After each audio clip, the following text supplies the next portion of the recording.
तो salary slip तो आ गया, बट अभी देखना होगा कि आपका शेयर में मतलब स्टॉक मार्केट में अगर लॉस या प्रॉफिट होता है तो आप कौन सा आईटीआर फाइल करते हैं।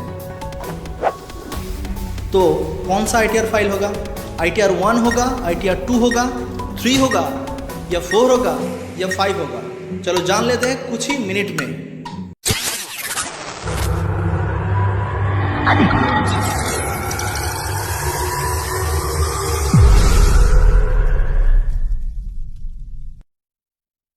अगर गलत आईटीआर आप फाइल कर देते हैं तब क्या होगा?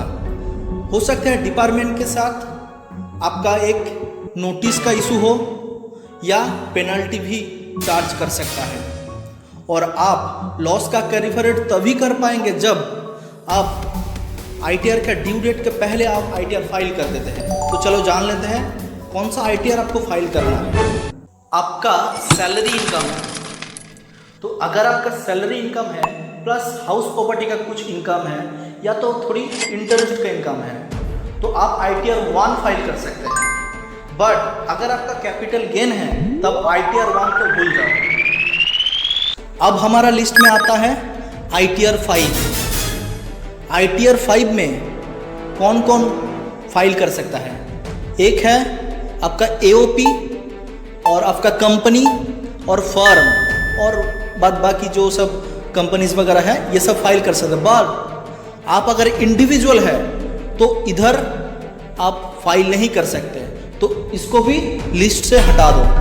अब लिस्ट में आता है आईटीआर 4, जिसको हम सुगम भी बोलते हैं। ये प्रिजेंटिव टैक्स है, मतलब सेक्शन 44AD और 44ADA अगर 3 करोड़ तक टर्नओवर है तब आप फाइल कर सकते हैं। बट इधर एक खेला है, क्या है? आपका शेयर का इनकम है, और ये अगर आप बिजनेस मान करके फाइल कर प्रिज्यूम करते हो तब आप आईटीआर 4 फाइल करते हो। आईटीआर 4 तभी फाइल कर सकते हो। अगर कैपिटल गेन है अदर्स तो आप आईटीआर 4 नहीं फाइल कर सकते हो। तो ये भी हो गया, आपका आईटीआर 1 हो गया, आईटीआर 4 हो गया, आईटीआर 5 हो गया। अब आता है असली ट्विस्ट। तो चलो वीडियो को पूरा देखना, लाइक करना, सब्सक्राइब करना, शेयर करना और कमेंट जरूर करना कौन सा आईटीआर आप फाइल करना चाहते हो। अब आ गया हमारा लिस्ट में आईटीआर 3। अगर आपका सैलरी इनकम है और बिजनेस या प्रोफेशन का इनकम है तब आप ये आईटीआर 3 फाइल कर सकते हैं। एंड इसके साथ ही आपका अगर शेयर में मतलब स्टॉक मार्केट में इंट्राडे ट्रेडिंग करते हो या फ्यूचर एंड ऑप्शंस का फ्रीक्वेंट ट्रेडिंग करते हो, मतलब जो बिजनेस है शेयर्स का, तो आप क्या करना? आईटीआर 3 फाइल करना। याद रखना, intraday trading and future option अगर फ्रीक्वेंटली ट्रेडिंग करते हो, इसका मतलब बिजनेस, तो आप क्या फाइल करना? आईटीआर 3 फाइल करना। अब आता है लिस्ट में आईटीआर 2। आपका अगर सैलरी इनकम है एंड कैपिटल गेन्स है, इधर कोई बिजनेस इनकम नहीं आएगा। Salary income and capital gains अगर है तब आईटीआर 2 फाइल करना।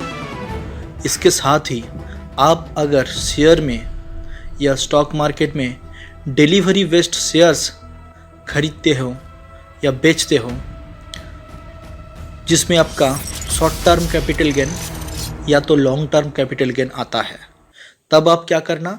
आईटीआर 2 फाइल करना। तो ये एक सबसे बड़ा डिफरेंस है आईटीआर 2 और आईटीआर 3 का। बहुत जन का क्या होता है, ये डिफरेंस समझ नहीं आता, कब आप आईटीआर 2 फाइल करना है, कब आपको आईटीआर 3 फाइल करना है।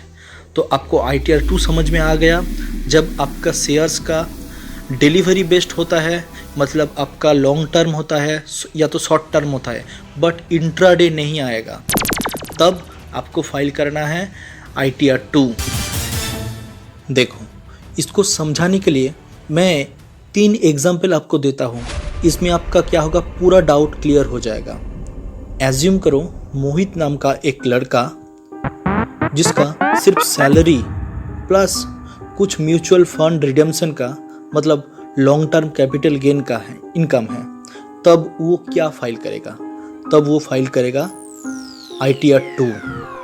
अब मान लो एग्जाम्पल 2, जिसमें सारा नाम का एक लड़की जिसका सैलरी का इनकम है प्लस इंट्राडे ट्रेडिंग करता है, जिसका टर्नओवर है 12 लाख, वो ITR 3 फाइल करेगा क्योंकि ये स्पेकुलेटिव बिजनेस है।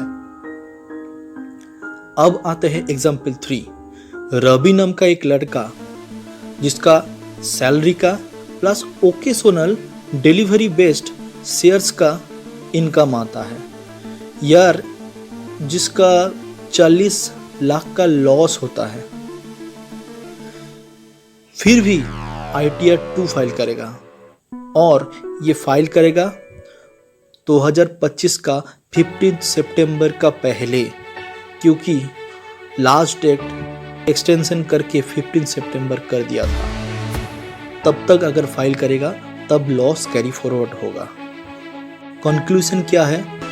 कंक्लूजन है, सपोज मान लीजिए आप शेयर स्टॉक मार्केट में या फिर शेयर्स आप बेचे हैं, मतलब सेल किए हैं, जिसमें आपको क्या आया, लॉस आया या प्रॉफिट आया, तब आप ITR 1 भूल जाओ। अब क्या है, salary income plus capital gain equals to आपको ITR 2 फाइल करना है। आपका इंट्राडे ट्रेडिंग है, इंट्राडे इनकम है, ट्रेडिंग है, तब आपको ITR 3 फाइल करना है। देखो ITR 1 और ITR 4 अभी तो पोर्टल में लाइव है, बट ITR 2 और ITR 3 अभी थोड़ा डिले है। हो सकता है CBDT कुछ ही दिन में ये डेट ठीक कर देगा, लाइव कर देगा, बट आपका जो ITR फाइलिंग का डेट है वो एक्सटेंशन हो गया। अब कौन सा डेट है, कैसे आप फाइल कर सकते हैं, वो आपको देखने के लिए आपको नीचे एक रिलेटेड वीडियो दिखेगा, वहाँ पर क्लिक करना और देख लेना कि कैसे हम लोग और कौन सा डेट है, ITR फाइल का लास्ट डेट कौन सा है। तो आपको अगर समझ आ गया आपको कौन सा ITR फाइल करना है, तो आप लाइक करना, शेयर करना, कमेंट करना और सब्सक्राइब जरूर करना, क्योंकि मैं इसी तरह की वीडियो लाता रहूँगा। तब तक के लिए जय हिंद और जय भारत।